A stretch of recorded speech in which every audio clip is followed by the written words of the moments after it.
নবীর প্রেমিকেরা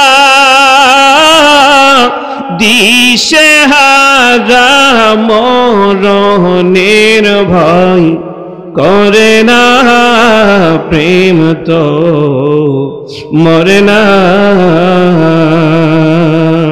প্রেম কইরাছেন আয়ুব নবী, তার প্রেমে রহিমা বিবি গো। আর 18 সাল কি রাইখাইল তব প্রেম ছাড়ে নাই, প্রেম তো মরে নাই। নবীর প্রেমিকেরা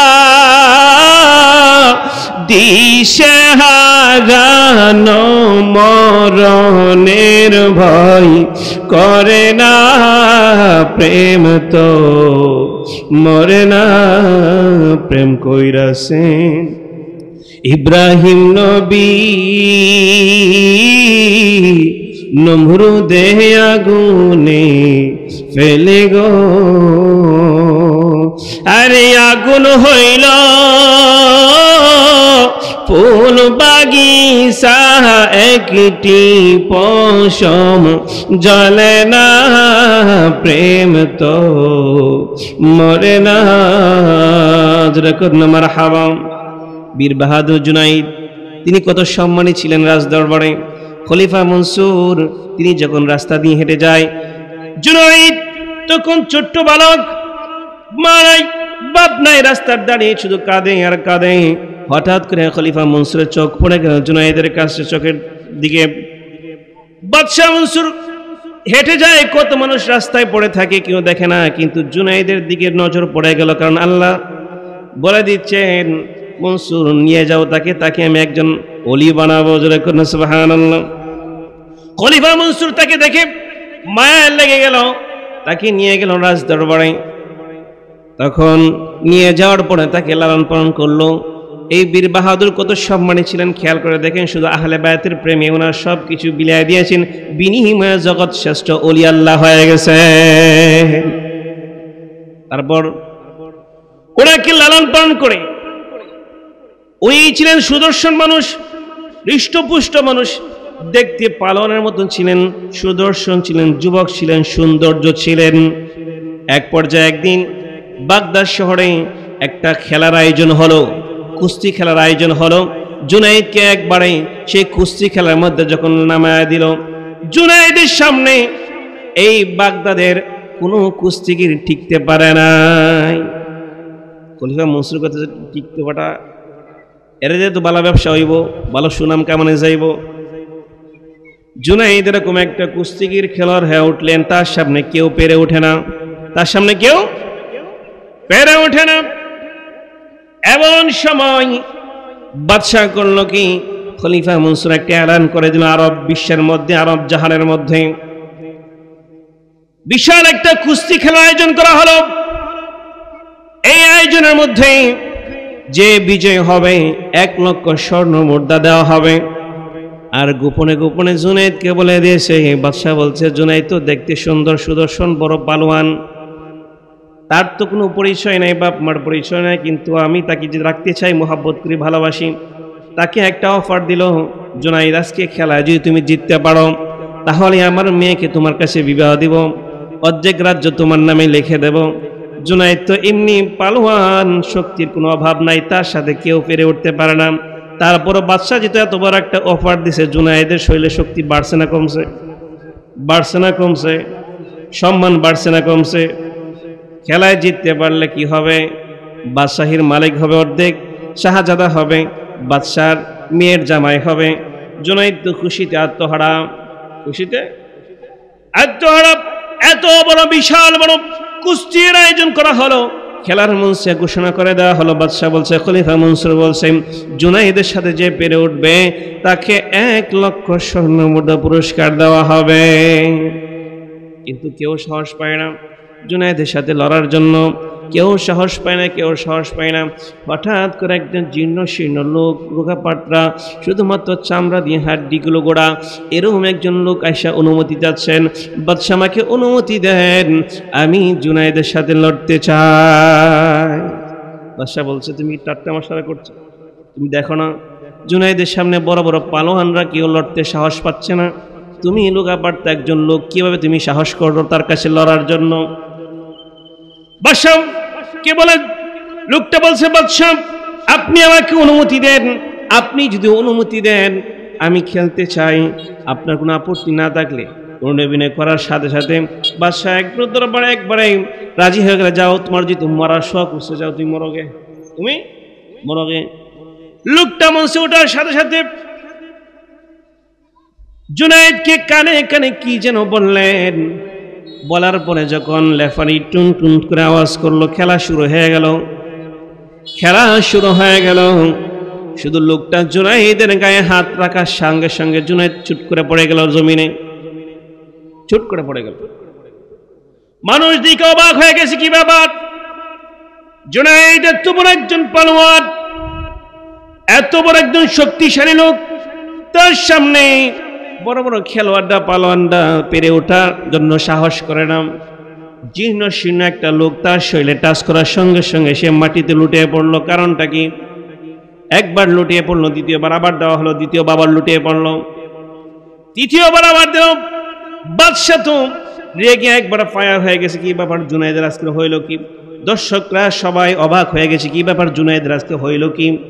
খেলোয়াড়টা দেখবেন ভালো পারফর্ম করলে কিন্তু অনেক সম্মান দেয়, আবার খারাপ করলে তাকে অপমানও করে। তৃতীয়বার যখন জুনায়েদ বাগদাদী রাহমাতুল্লাহ আলাইহি পড়ে গেলেন, খেলা জুনায়েদ হেরে গেল। বাদশাহ বলতেছে, জুনায়েদ তোমাকে এত সুন্দর করে খাওয়া পড়ায় লালন পালন করলাম, তোমাকে পালোয়ান বানাইলাম, আজকে বুঝি এই দিন দেখার জন্য তুমি আমাকে লজ্জিত করলা, অপমানিত করলাম, আমাকে অপমানিত করলা, লজ্জিত করলা সবার সামনে। মানুষরা তাকে ধিক্কার দিতে লাগলো, জুতা ছুঁড়ে মারতে লাগলো, থুতু নিক্ষেপ করতে লাগলো। জুনায়েদ তুমি আজকে করলা কি? জুনায়েদ শুধু বিনা বিনা চুপি চুপি করে কান্দে আর বাদশাকে বলে, বাদশাহ আপনি কি খেয়াল করেছেন লোকটা আমার খেলার শুরুতে চুপি চুপি আমার কানে কিছু কথা বলেছে, কানে কিছু কথা বলেছে। বাদশাহ বলে, কি বলেছে? বাদশাহ আপনি কি তার পরিচয় জানেন, তিনি কে? লোকটা বলতেছে, জুনায়েদ রে, ও জুনায়েদ আমি যখন খবর পেয়েছি জুনায়েদের সাথে কুস্তিতে খেলা যে জিততে পারবে থেকে এসেছি, আমি এমনি এমনি আসি নাই, দয়াল নবীজি আমাকে পাঠিয়েছেন। সুবহানাল্লাহ। জুনায়েদ আজকে তোমার একটা ত্যাগের দিন আসলে, যে যত বেশি ত্যাগ করছে আল্লাহর জন্য, স্যাক্রিফাইস করছে, সে আল্লাহর দরবার তত দামি হয়ে গেছে, উঁচা হয়ে গেছে। আমি হইলাম আওলাদে রাসূল, আমার গড়ে 3টা মেয়ে আছে, 4 দিন ধরে চুলায় আগুন জ্বালানো আমরা খাইতে পারি না।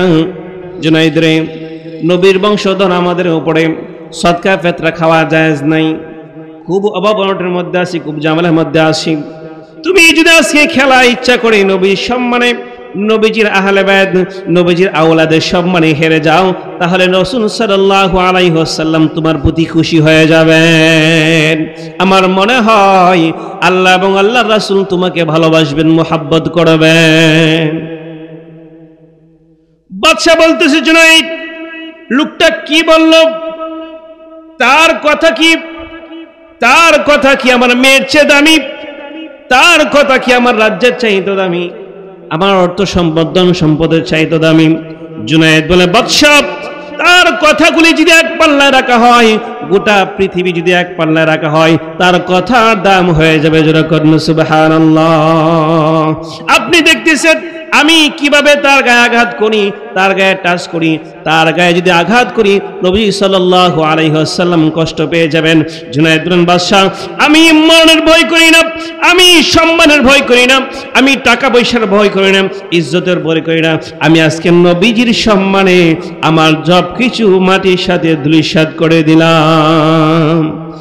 জুনায়েদ বলে, আমি মরণের ভয় করি না, আমি সম্মানের ভয় করি না। বাদশাহ, দুনিয়া যদি এক পাল্লায় রাখা হয় আর ওনার কথা যদি এক পাল্লায় রাখা হয়, আমি দুনিয়াকে লাথি মেরে ছুঁড়ে ফেলে দিয়ে আমি আওলাদে রাসূলের ভালোবাসা বুকে ধারণ করে নিলাম। যত বেশি স্যাক্রিফাইস করছে, ত্যাগ করছে, যত বেশি আপনজন প্রিয় জিনিসটা ত্যাগ করছে, আল্লাহ পাক রব্বুল আলামিন তাকে বড় বানায় দিয়েছে। জুনাইদ তার বাপ দাদার ছোট্ট কুড়ের ঘরের মধ্যে চলে গেল রাজদরবার ছেড়ে, দরজা বন্ধ করে জুনাইদ কান্দে। একটু পরে দেখে অন্ধকার ঘরটা আলোকিত হয়ে মেশক আম্বরের চাইতে সুগন্ধিত হয়ে একবারে আলোকিত হয়ে যায়। নবীজি বলেন, জুনাইদ রে, ও জুনাইদ, তুমি আমার আওলাদকে সম্মান করেছ, আমার বংশকে সম্মান করেছ, এত স্যাক্রিফাইস করেছো, ত্যাগ করেছো, যাও আমি তোমাকে পুরস্কৃত করলাম, তোমাকে এই জামানার সর্বশ্রেষ্ঠ ও ওলিদের বাদশা বানায় দিলাম। যারা করেন সুবহানাল্লাহ। তারা কি মনে করলেন জুনাইদ কত বড় ত্যাগ করছে, বিনিময়ে কি পাইছে? কাকে ভালোবাসছে? নবীজির আওলাদকে ভালোবাসছে, মোহাব্বত করছে। নবীজির আওলাদ আহলে বায়ত, তারা আল্লাহর কাছে দামি না অদামি? দামি না অদামি? তাই আওলাদের সাথে বেয়াদবি করলে, নবীজির আহলে বায়তের সাথে বেয়াদবি করলে নামাজ হবেনি, রোজা হবেনি।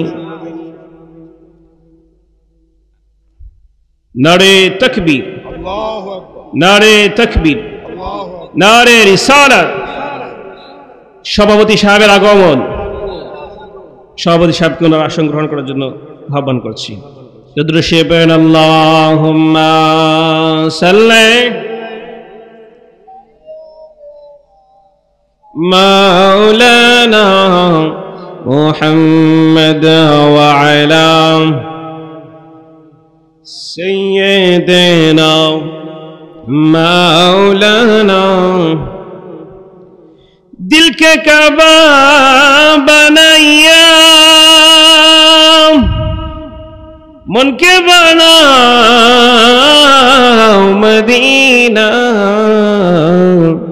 दिलेर घरे दिबेन देखा दयाल नबी मुस्तफा। अल्लाहुम्मा सल्ली सैय्यिदिना मौलाना मुहम्मद व अला सैय्यिदिना मौलाना। সকলে বলি মারহাবা। যে কথা বলছিলাম, রাসূল সাল্লাল্লাহু আলাইহি ওয়াসাল্লাম বিদায় হজ্জের ভাষণে কি বলেছিলেন? তোমাদের মধ্যে রেখে যাচ্ছি দুটো জিনিস, কি? আহলে বায়ত আর কোরআন। আরেকটা হাদিস আসছে কোরআন আর সুন্নাহ। দুইটা হাদিসের সমন্বয়ে মুহাদ্দিস কেরামগণ ব্যাখ্যা করেছেন। কি ব্যাখ্যা? যে কোরআন এবং সুন্নাহ কিভাবে মানতে হবে। আহলে বায়ত যেভাবে মেনেছেন আল্লাহ এবং রাসূলকে, যেভাবে দেখায় দিয়েছেন, রাসূল সাল্লাল্লাহু আলাইহি ওয়াসাল্লামের পরেই আহলে বায়ত হচ্ছে আমাদের পথ প্রদর্শক। ওনাদেরকে অনুসরণ অনুকরণ করাই হচ্ছে সঠিক সহজ সিরাতুল মুস্তাকিমের পথ। আর বর্তমান সমাজে এজিদকে বলে রাদিয়াল্লাহু তাআলা আনহু, যারা নাউজুবিল্লাহ, যারা আহলে বায়তকে কষ্ট দিয়েছে, তারা কি করেছে? আহলে বায়ত কি কষ্ট দিয়েছে, তাদের সাফাই গায়ে এরকম আলেম আছে নাই? নবীজি কলিজা আঘাত দিয়ে, নবীজির কলিজা আঘাত দিয়ে তুমি মেয়ে নামাজ পড়ে মুহাদ্দিস সাজে কামাইব? কোনো কপালে মেয়েদের কালো দাগ পড়ে দিলে কাজ হইব? একটা আমলও কবুল হবে না। আমল কবুল হবে কি? ইমান থাকলে তো হবে নাকি? আর ইমানের মূল কি? আহলে বায়ত পাক পাঞ্জাতন জোরে করুন সুবহানাল্লাহ। তাহলে ইমান রেখে আমল করতে হবে। সে আমল কি হবে? কবুল হবে। সে আমল কবুল হবে। আরে আল্লাহকে তো সবাই মানে, আল্লাহকে ইহুদিরা মানে, নাসারা মানে, খ্রিস্টানরা মানে, এক পর্যায়ে হিন্দুরাও মানে। হিন্দুরা জিজ্ঞেস করবে তুমি যে নিজের হাতে বানাও ভগবান, তারাই খোদা মানো, কি ব্যাপার? আল্লাহ তো একজন সৃষ্টিকর্তা আছেই, এটা কিন্তু স্বীকার করে। তাহলে শুধু লা ইলাহা ইল্লাল্লাহ, লা ইলাহা ইল্লাল্লাহ একত্ববাদ তাওহীদের স্বীকৃতি দেওয়া, এটাই শুধু ঈমান। এই তাওহীদ প্রতিষ্ঠা হয়েছে কার মাধ্যমে? রাসূল সাল্লাল্লাহু আলাইহি ওয়াসাল্লাম সেই তাওহীদের দাওয়াত নিয়ে আসছেন। রাসূল সাল্লাল্লাহু আলাইহি ওয়াসাল্লাম কি সেই তাওহীদের দাওয়াত নিয়ে আসছেন? নবীজির মাধ্যমে তাওহীদ প্রতিষ্ঠিত হয়েছে। তো রাসূল সাল্লাল্লাহু আলাইহি ওয়াসাল্লামকে মাইনাস করলে ঈমান থাকবে? রাসূল সাল্লাল্লাহু আলাইহি ওয়াসাল্লামকে মাইনাস করলে ঈমান থাকবে না। তাই রাসূল সাল্লাল্লাহু আলাইহি ওয়াসাল্লাম তিনি হচ্ছে ঈমানের মূল। হুব্বুর রাসূল মিনাল ঈমান। রাসূলের ভালোবাসার নাম হচ্ছে কি? ঈমান। নবীজি সাল্লাল্লাহু আলাইহি ওয়াসাল্লাম লা ইউমিনু, তোমরা ঈমানদার নয়, আহাদুকুম হাত্তা আকুনা হাব্বা ইলাইহি মিন ওয়ালিদিহি ওয়া ওয়ালাদিহি ওয়ান নাসি আজমাইন। জোরে করুন সুবহানাল্লাহ। তোমার আওলাদ, পরিবার, পরিজন, আত্মীয়স্বজন, ধন সম্পদ যা কিছু আছে, এমনকি তোমার নিজের জানের চাইতে নবীজি সাল্লাল্লাহু আলাইহি ওয়াসাল্লামকে বেশি ভালোবাসতে হবে, ঠিক না বলেন? এখন ভালোবাসা যার যত বেশি হবে তার আমল তত বেশি কবুল হবে। ভালোবাসা ছাড়া আমল কবুল হবে না, ইশক ছাড়া, মুহাব্বত ছাড়া আমল কবুল হবে না।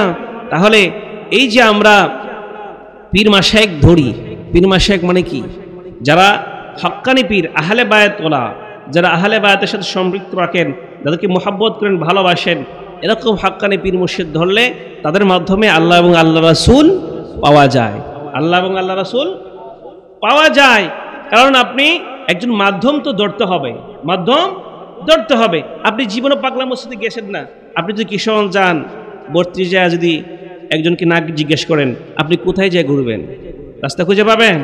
পাবেন না। তাহলে কি করতে হবে? একজনকে জিজ্ঞেস করতে হবে। জিজ্ঞেস করলে উনি যদি পথ দেখায় দেয়, তুমি এদিক দিয়ে যাবা, এদিক দিয়ে যাবা, সেদিক দিয়ে যাইবা, যাওয়ার পর যে তার কথাও যদি সঠিকভাবে যাও তাহলে কি হবে? তুমি গন্তব্যস্থলে পৌঁছতে পারবা।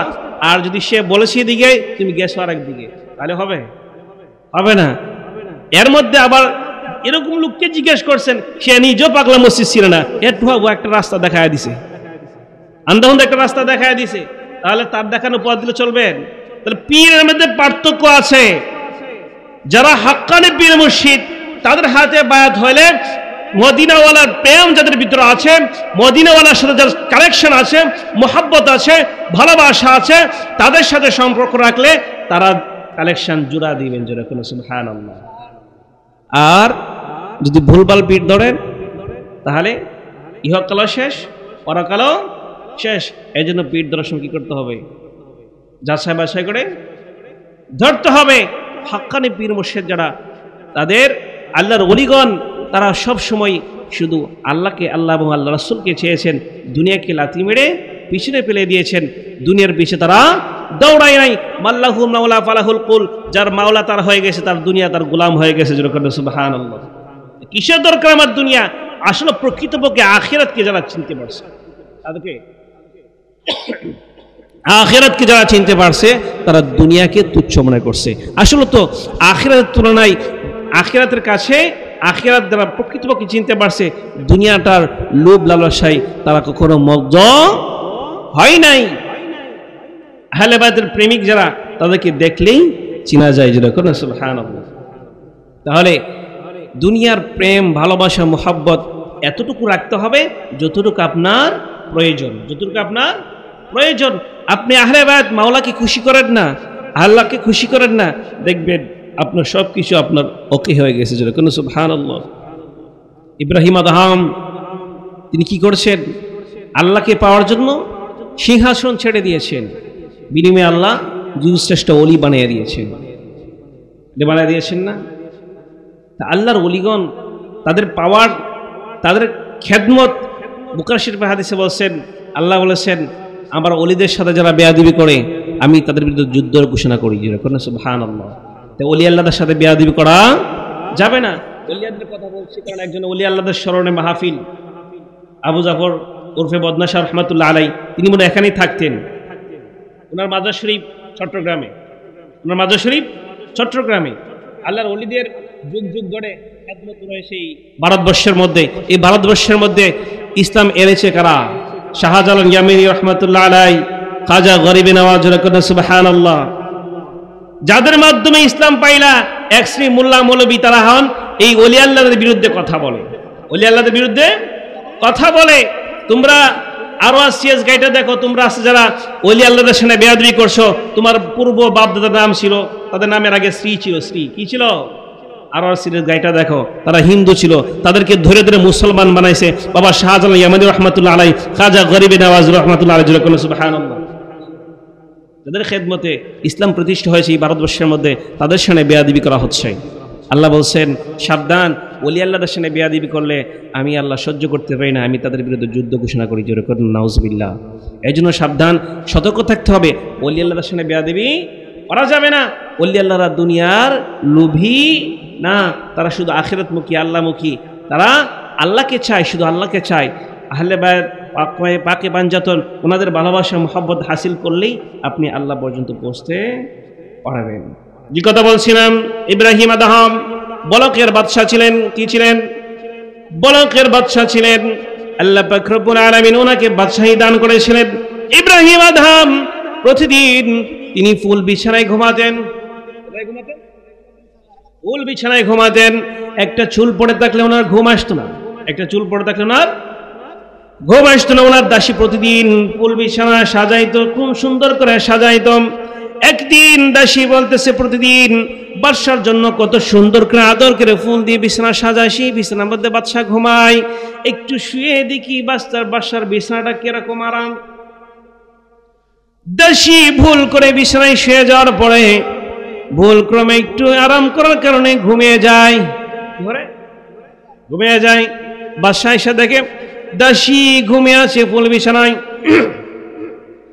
বাদশা রাগান্বিত হয়ে গেলেন, বলছেন উজির আব্দুল হামিদ এদিকে আসো, তাকে পাকড়াও করো, ধরো, শুলিতে ছাড়াও, তাকে 80টা তুররা লাগাও, বেতের আঘাত করো। সঙ্গে সঙ্গে দাসীকে পাকড়াও করা হলো, ধরা হলো। পাটা উপরে দিয়ে মাথাটা নিচে দিয়ে, মহিলা মানুষ, তার গায়ের মধ্যে বেতের চাবুকের আঘাত যখন লাগে, এক একটা আঘাতের পরে তার চামড়া পেটে রক্ত টপ টপ করে জমিনে পড়ে। এক একটা আঘাতের বিনিময়ে চামড়া ছেড়ে পেটে রক্ত পড়ে, আর দাসী মুস্কি মুস্কি হাসে, জোরে করেন আল্লাহু আকবার। বাদশা বলতেছে কি ব্যাপার? উজির আব্দুল হামিদ, দাসীকে আঘাত করা হচ্ছে, বেতের আঘাত করা হচ্ছে। দাসী মুস্কি মুস্কি হাসে। তার কি ব্যথা লাগে না? তার কি কষ্ট হয় না? এরকম অদ্ভুত আচরণ কেন? বলতো উজির আব্দুল হামিদ, তাকে নিচে নামাও, নিচে নামাও, নিচে নামাও। তখন দাসীকে নিচে নামানো হলো। এখন আর তাকে আঘাত করা হয় না, মাইর দেওয়া হয় না, বাড়ি দেওয়া হয় না, নিচে নামানো হলো। এবার দাসী নিচে বসে বসে বিনা বিনা কান্দে, এবার কান্দে। বাদশা তো দেখে অবাক, আশ্চর্য হয়ে গেল, কি ব্যাপার উজির? এরকম অদ্ভুত আচরণ, ব্যতিক্রম আচরণ। তাকে যখন আঘাত করা হয়, শরীরের চামড়া পেটে রক্ত টপ টপ করে পড়েছে, সকল সে মুস্কি মুস্কি হাসে। এখন আর তাকে আঘাত করা হয় না, এখন তাকে শাস্তি দিয়ে মুক্তি দেওয়া হলো। এখন সে বিনে বিনে গুনে গুনে কান্দে। কারণটা কি হুজুর রে? এই দাসীকে জিজ্ঞেস করো, প্রশ্ন করো, এই আচরণের কারণ কি, ব্যবহারের কারণ কি? হুজুর দাসীকে জিজ্ঞেস করো, দাসী কি ব্যাপার? তোমাকে যখন আঘাত করা হতো, তোমার শরীরে রক্ত, চামড়া পেটে রক্ত টপ টপ করে পড়ছিল, তখন তুমি মুস্কি মুস্কি হাসছিলা।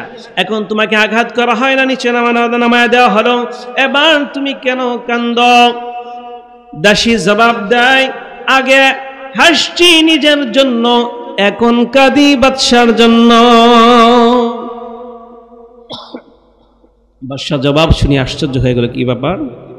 আগে নাকি হাসছে নিজের জন্য, এখন কাঁদে আমার জন্য। জিদ, এই কথার হাকিকত কি তাকে জিজ্ঞেস করো।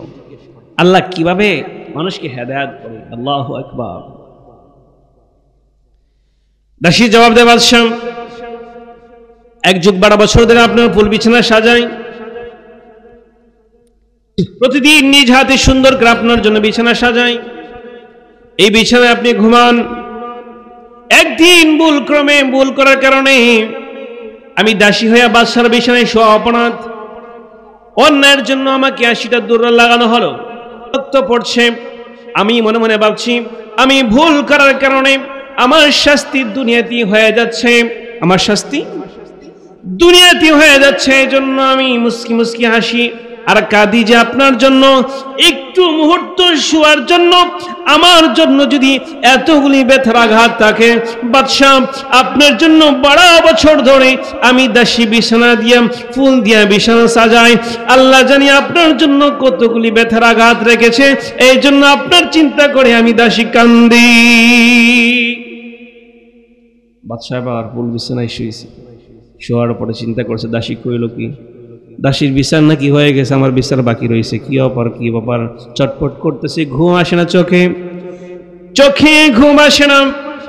এমনি শুনে ছাদের উপরে কে যেন টপ টপ টপ টপ করে আওয়াজ হচ্ছে, মনে হচ্ছে কেউ ঘুরছে, আওয়াজ হচ্ছে। বাদশা ঘুম থেকে উঠে ছাদের উপরে যায়, দেখে একটা যুবক ঘুরতেছে, একটা যুবক ঘুরতেছে ছাদের উপরে। বাদশা বলছে, যুবক এত রাত্রে, গভীর রাত্রে তুমি ছাদের উপরে কি করো?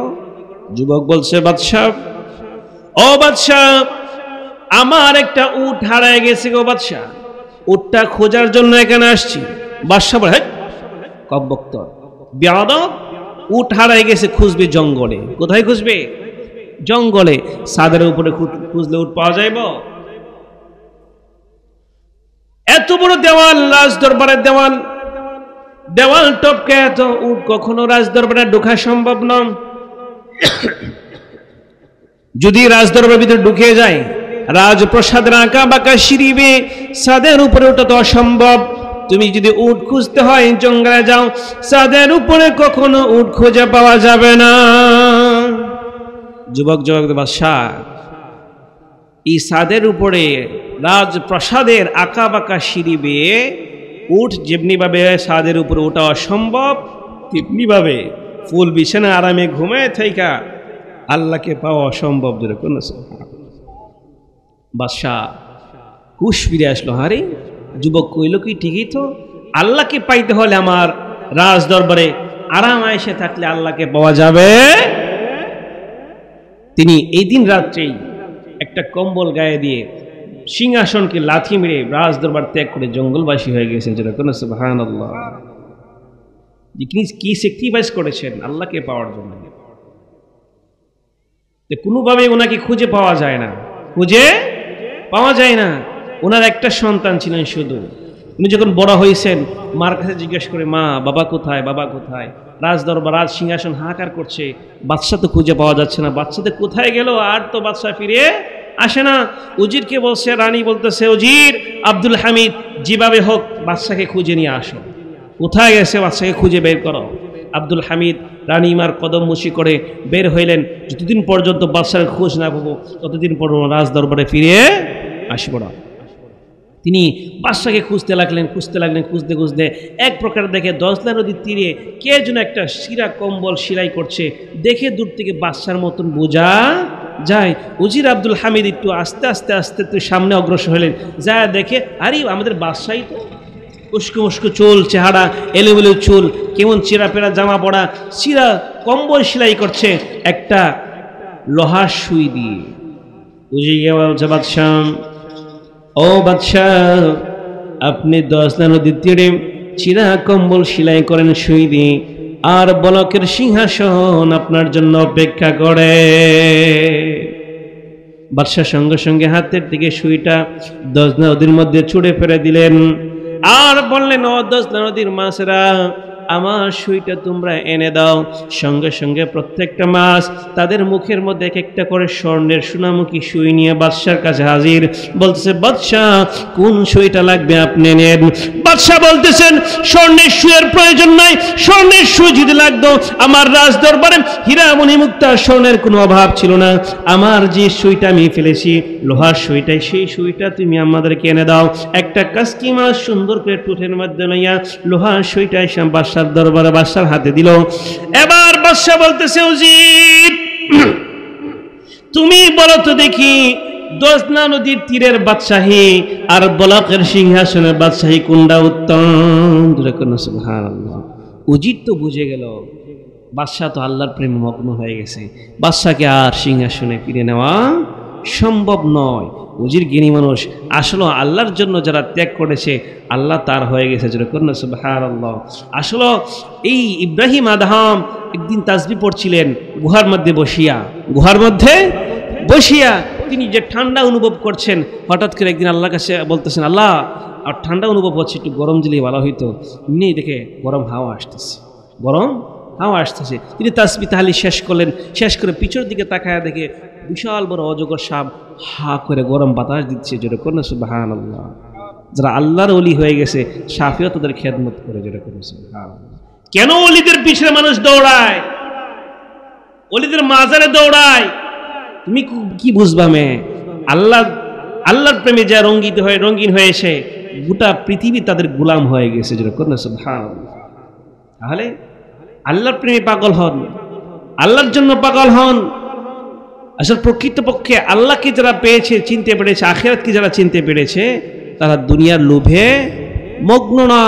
দুনিয়াকে ত্যাগ করলে আল্লাহকে পাইবেন। আল্লাহ দুনিয়াকে আগেই বলে দিয়েছেন, দুনিয়ারে তোর পিছে যারা দৌড়াইবে তুই শুধু তোর পিছে লাগায় রাখবে, আর যারা আখিরাতের দিকে দৌড়াবে, আমার দিকে দৌড়াবে, দুনিয়াকে বলেছে দুনিয়া তুই তাদের গোলামি করবে, যেরকম সুবহানাল্লাহ।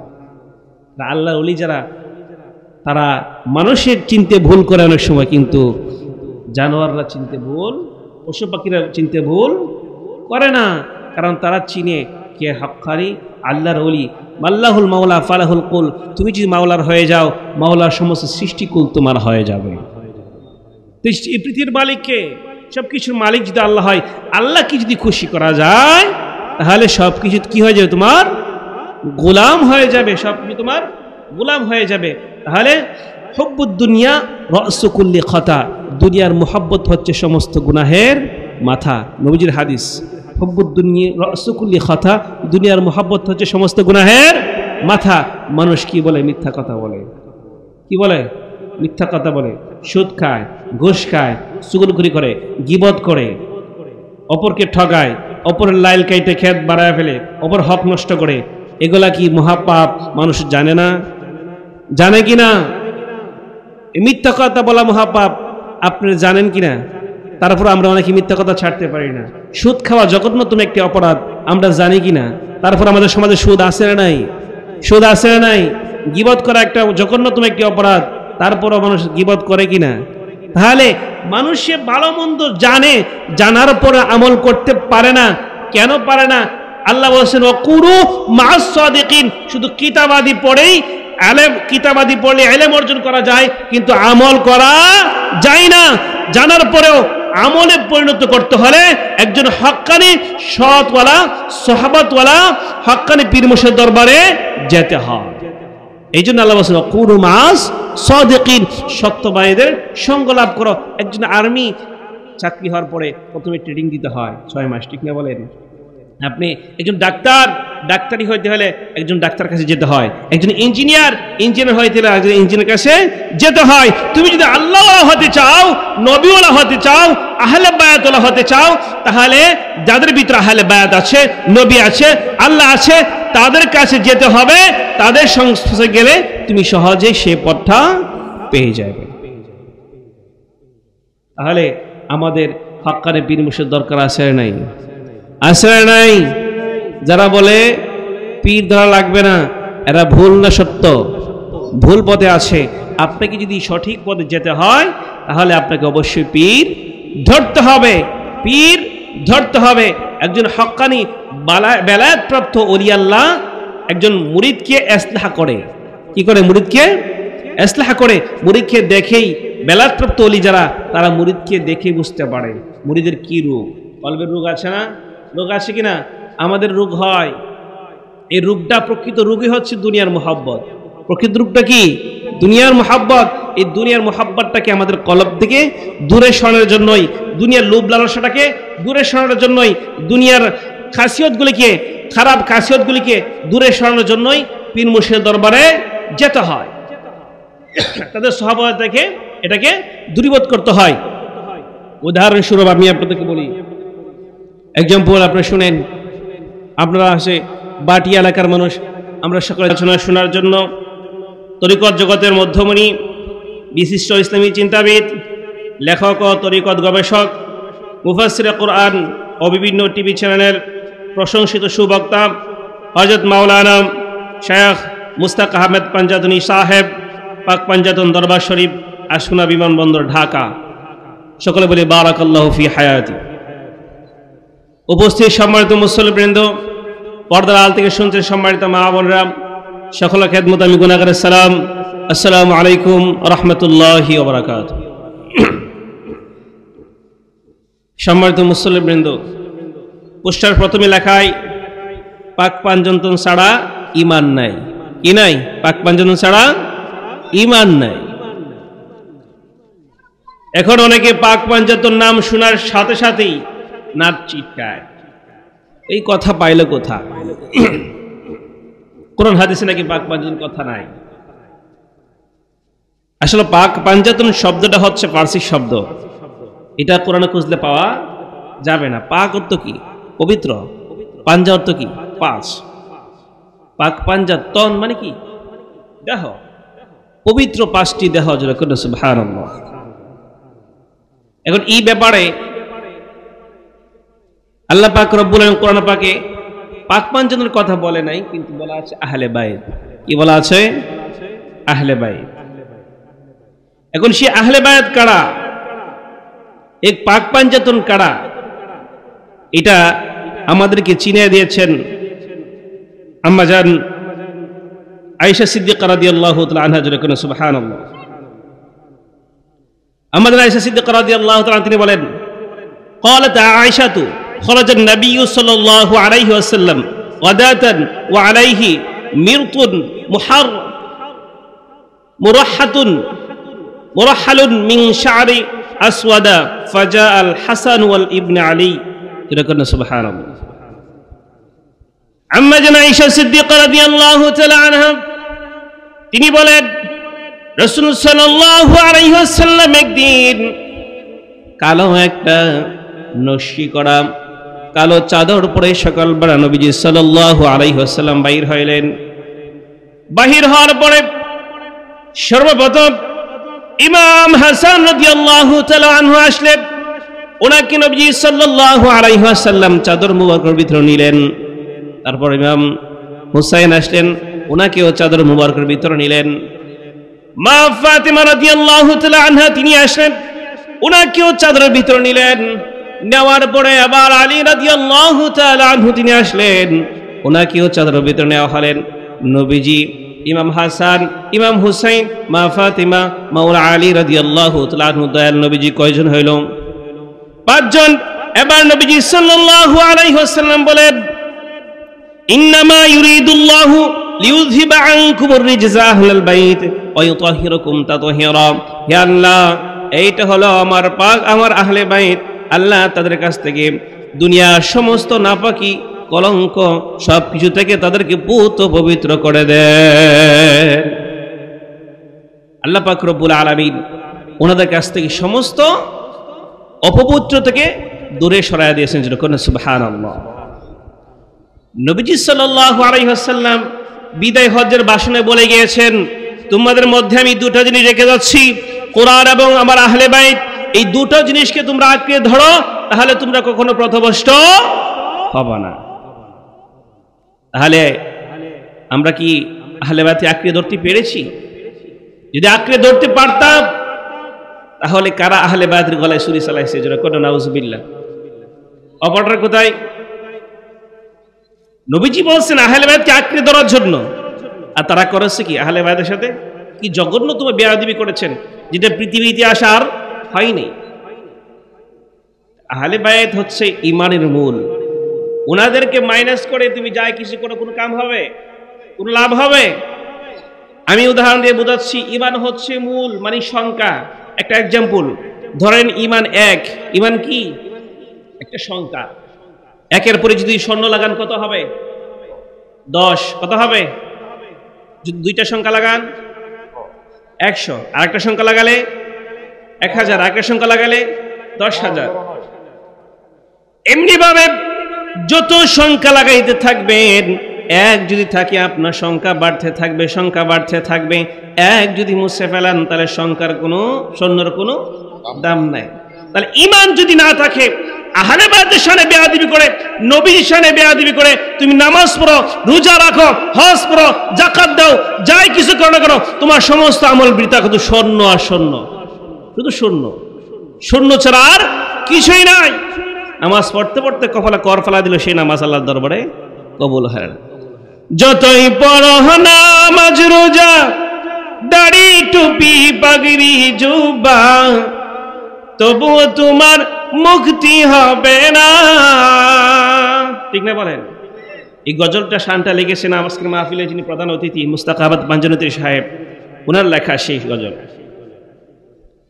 ছাড়ো তোমার বাহাদুরি, পাঞ্জাতনের কর বাইরবি, না হয় তোমার কোনো উপায় না। আই রে মুমিন ভাই, গাহুরে সবাই পাঞ্জাতনের শান, পাঞ্জাতনের প্রেম বিনে কামেল হয় না ইমানে, সেই প্রেমেতে আরে কুরবান রে মুমিন ভাই, গাহুরে সবাই পাঞ্জাতনের শান। আলেম বলো, পীর বলো, মুফতি আর মুহাদ্দিস বলো, পাঞ্জাতন সারাই উপায় নাই। আসেনি উপায়?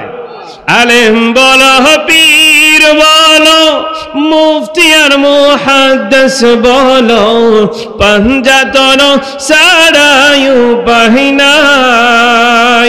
মাওলা আলী, মা ফাতেমা, হাসান হুসাইন সারা, মাওলা আলী, মা ফাতেমা, হাসান হুসাইন সারা, দু জাহানে কোনো উপায় না। আই রে মুমিন ভাই, গাহুরে সবাই পাঞ্জাতনের শান, গাহুরে সবাই পাঞ্জাতনের শান রে মুমিন ভাই, গাহুরে সবাই পাঞ্জাতনের শান। জোরে করুন না মারহাবা। সাহাবা کرام, আহলে বায়ত, ইমাম হাসান হুসাইন রাদিয়াল্লাহু তাআলা শানে কিরকম আচরণ করেছেন, কিরকম ব্যবহার করেছেন, ছোট্ট একটি ঘটনা। ওমর ফারুক রাদিয়াল্লাহু তাআলা আনহু, তিনি যখন খলিফা ছিলেন, খলিফাতুল মুসলিমিন, মুসলমানদের খলিফা ছিলেন, ওনার জামানায় ওনার একজন ছেলে ছিলেন আব্দুল্লাহ ইবনে ওমর। তখন ছোট ছিলেন তিনি। ইমাম হুসাইন রাদিয়াল্লাহু তাআলা আনহু, তিনিও ছোট ছিলেন। দুইজন এক পর্যায়ে খেলা করতে যায়। ইমাম হুসাইন রাদিয়াল্লাহু তাআলা আনহু আব্দুল্লাহ ইবনে ওমরকে বলে বলছে, গোলামের ঘরে গোলাম। কি বলছে? গোলামের ঘরে গোলাম। দেখেন সাহাবায়ে কেরাম তাদের প্রতি কিরকম শ্রদ্ধা রাখতেন, মহব্বত রাখতেন, ভালোবাসা রাখতেন। আর বর্তমান জামানা কিছু টুটকা পটকা মৌলবী বাইরে এসে তারা আহলে বায়াতের শানে কথা বলতে কোনো টুডে মুখে লাগে না, নবীজির সামনে বেয়াদবি করে। আর সাহাবায়ে কেরাম আহলে বায়াত নবীজির সাথে কিরকম আদব দেখাইছেন একটু খেয়াল করে শুনেন। ওমর ফারুক রাদিয়াল্লাহু তাআলা আনহুর ছেলে আব্দুল্লাহ ইবনে ওমরকে ইমাম হুসাইন রাদিয়াল্লাহু তাআলা আনহু কি বলেছেন? গোলামের ঘরে গোলাম। আরব সমাজে তখন ও ইমাম হুসাইন আমাকে বকা দিয়েছে। বলে বাবা কি বলেছে? বলছে গোলামের ঘরে গোলাম। ওমর রাদিয়াল্লাহু তাআলা আনহু কিরকম কৌশল কাটাইছেন খেয়াল করেন। ওমর রাদিয়াল্লাহু তাআলা আনহু এলান করে দিলেন হুসাইনের বিচার হবে আগামী জুমার দিন, সবার সামনে ইমাম হুসাইনের বিচার হবে। খবরটা আলী রাদিয়াল্লাহু তাআলা আনহু কান মুবারকে পৌঁছে গেছেন। এমনি ভাবে সবাই অবাক হয়ে গেছে, কি ব্যাপার? নবীজির আওলাদ আহলে বাইত ইমাম হুসাইন রাদিয়াল্লাহু তাআলা আনহুর বিচার করবেন ওমর, এটা কিভাবে সম্ভব? এত বড় সাহস উমরের কিভাবে হয়? সবাই অবাক হয়ে গেল। জুমার দিন অপেক্ষায় আছে ওমর রাদিয়াল্লাহু তাআলা কি বিচার করেন। সবার উপস্থিতিতে ওমর রাদিয়াল্লাহু তাআলা আনহু ইমাম হুসাইন রাদিয়াল্লাহু তাআলা আনহুকে জিজ্ঞেস করেন, হুসাইন, ও হুসাইন, তুমি কি সত্যি আমার ছেলেকে বলেছে গোলামের ঘরে গোলাম? ইমাম হুসাইন রাদিয়াল্লাহু তাআলা বলেন, হ্যাঁ ওমর, আমি বলেছি। আপনি কি বলবেন দয়া করে আমি কেমনে গোলামের ঘরে গোলাম? আমার ছেলে গোলাম, আবার আমিও কার গোলাম, কিভাবে হইলাম? ইমাম হুসাইন রাদিয়াল্লাহু তাআলা তিনি বলেন, ওমর তুমি কি আমার নানাজির গোলাম ছিলে না? তখন ওমর রাদিয়াল্লাহু তাআলা তিনি বলেন, হুসাইন, তোমার এই কথাটা, আমি যে নবীজির গোলাম ছিলাম, এই কথাটা লিখে দিতে হবে। কি দিতে হবে? লিখতে দিতে হবে। তখন হুসাইন রাদিয়াল্লাহু তাআলা আনহু একটা কাগজের মধ্যে সুন্দর করে লিখে দিলেন, নবীজির গোলাম ওমর। যারা করেন সুবহানাল্লাহ। ওমর রাদিয়াল্লাহু তাআলা আনহু সবার সামনে দাঁড়িয়ে কাগজটুকু হাতে নিয়ে চোখের পানি ছেড়ে কেঁদে দিলেন, বললেন, আমি আর জীবনে নামাজ, রোজা, হজ যা কিছু আছে এর উপরে আমি ভরসা করতে পারি, ডিপেন্ড করতে পারি না। আমার নাজাতের একটা উসিলা পেয়ে গেলাম। আমি যে নবীজির গোলাম, এটা ওনার নাতি ইমাম হুসাইন রাদিয়াল্লাহু তাআলা আনহু স্বীকৃতি দিয়েছেন, ডিক্লেয়ার দিয়েছেন। আমি উপস্থিত যারা আছো তোমাদেরকে ওসিয়ত করে যাই, আমি মারা যাওয়ার পরে এই কাগজটা কাপনের ভিতরে ঢুকায়া দিবা। জোরে করেন সুবহানাল্লাহ। ওরে আমার মুমিন ভাই, পাঞ্জাতনে দাওয়াত দিয়ে যায়। ওরে আমার মুমিন ভাই, দাওয়াত রে পাঞ্জাতনকে না মানিলে, পাঞ্জাতনকে না মানিলে দুজাহানে উপায় নাই। পাঞ্জাতনের দাওয়াত দিয়ে যায়। রে আমার মুমিন ভাই,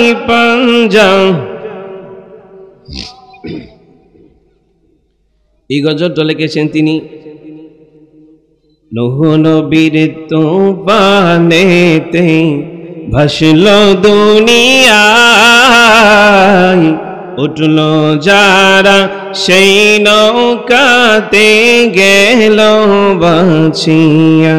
আরে পাখ পাঞ্জাতনের পবিত্র নাম, পাঞ্জাতনের পবিত্র নাম ছিল লেখা সেই নৌকায়। পাঞ্জাতনের দাওয়াত দিয়ে যায়।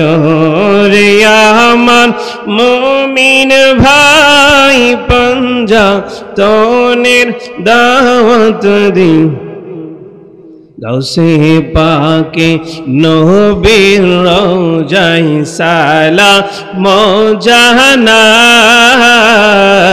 বারে বারে সালাম দিলে ও জবাব নাহি পাই। বলেন, গাউসে পাকে নবীর রওজায় সালাম,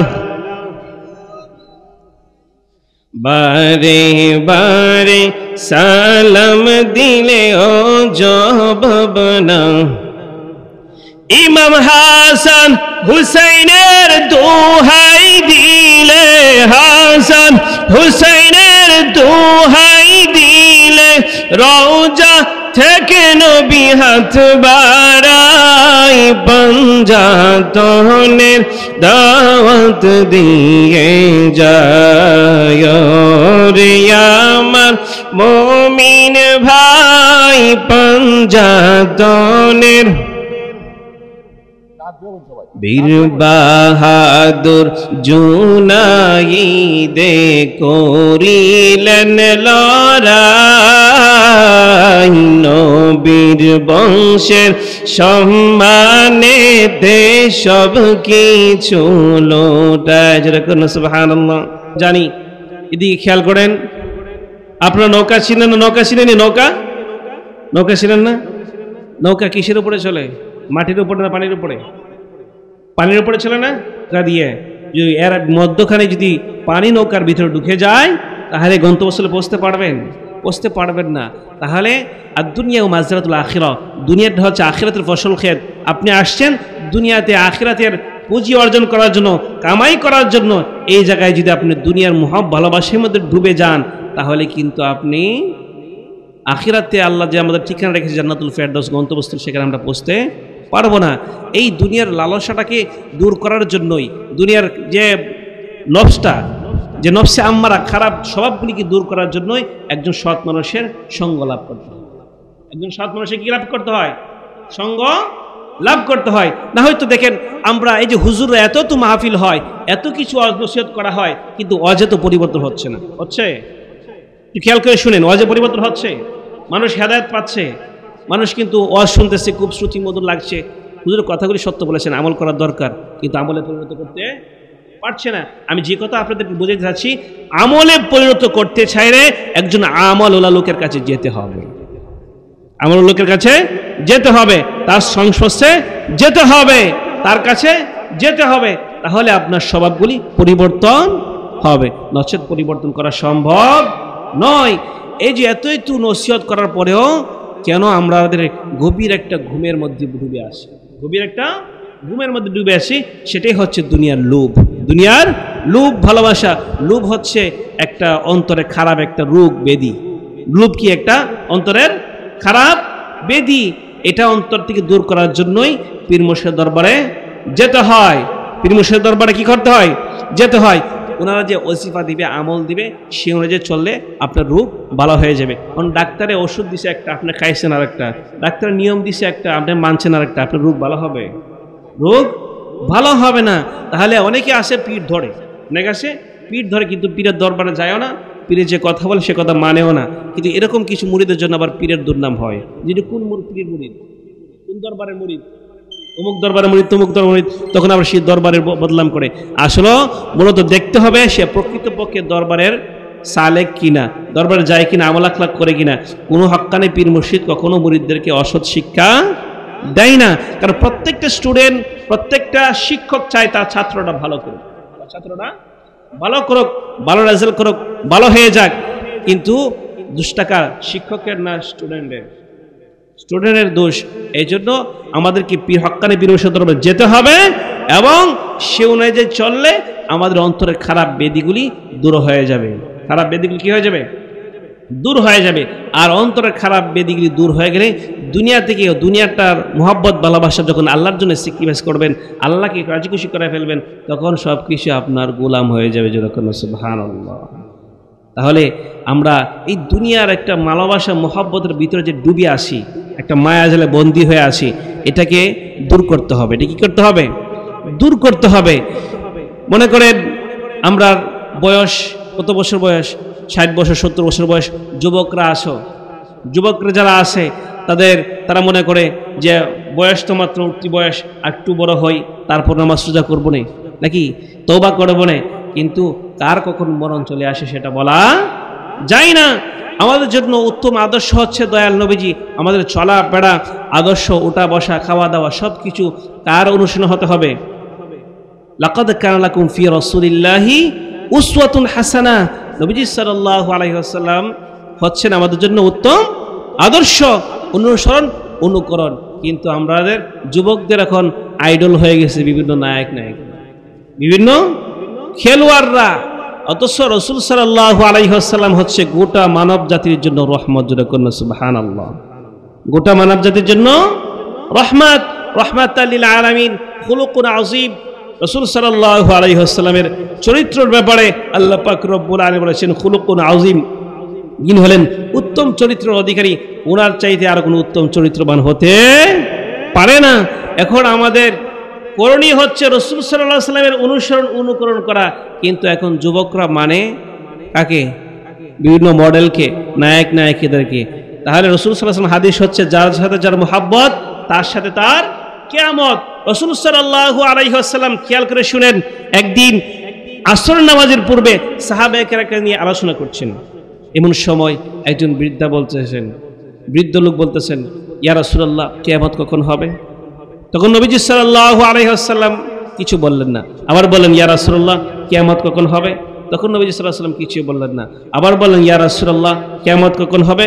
তখন নবীজি সাল্লাল্লাহু আলাইহি ওয়াসাল্লাম কিছুই বললেন না। নামাজ পড়লেন। নামাজ শেষ করার পরে এবার নবীজি সাল্লাল্লাহু আলাইহি ওয়াসাল্লাম আবার বসলেন। বসার পরে বলতেছেন, কে জিজ্ঞেস করেছিল কিয়ামত কখন হবে? তখন বৃদ্ধ লোকটা বলতেছে, লাব্বাইক ইয়া রাসূলুল্লাহ, আমি বলেছিলাম।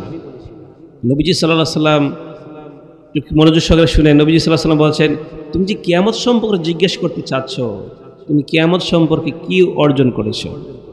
কিয়ামতের ব্যাপারে কি অর্জন করেছ? সাহাবী কি জবাব দেয় শুনেন। সাহাবী বলতেছে, ইয়া রাসূলুল্লাহ, আমার তেমন কোনো বড় নামাজ নেই, তেমন কোনো বড় রোজা নাই, তেমন কোনো বড় ইবাদত বন্দেগী নাই। ইয়া রাসূলুল্লাহ, আমার একটা জিনিস আছে, সেটা হচ্ছে আমি আল্লাহ এবং আল্লাহ রাসূলকে ভালোবাসি। জোরে কোন সুবহানাল্লাহ। এরপর নবীজি সাল্লাল্লাহু আলাইহি ওয়াসাল্লাম কি বললেন? তুমি যাকে ভালোবাসো তার সাথে তোমার হাসর হবে। জোরে কোন সুবহানাল্লাহ। এই কথা শোনার পরে সাহাবীরা এত খুশি হয়েছেন, ইসলাম কবুল করার পরে এই দিনের চাইতে সাহাবীরা আর এত খুশি হন নাই। কেন? সাহাবীদের ভিতরে একটা বিশ্বাস ছিল, আকীদা ছিল। নবীজি তো বলেছেন, তুমি যাকে ভালোবাসো তার সাথে তোমার কিয়ামত হবে। তাহলে বিষয়টা হচ্ছে, আমরা নামাজ রোজা যাই করি, নবীজি সাল্লাল্লাহু আলাইহি ওয়াসাল্লামকে জীবন থেকে জীবনের চাইতে বেশি ভালোবাসি, তাহলে বিশ্বাস হচ্ছে আমরা নবীজির সাথে হাসর হবে।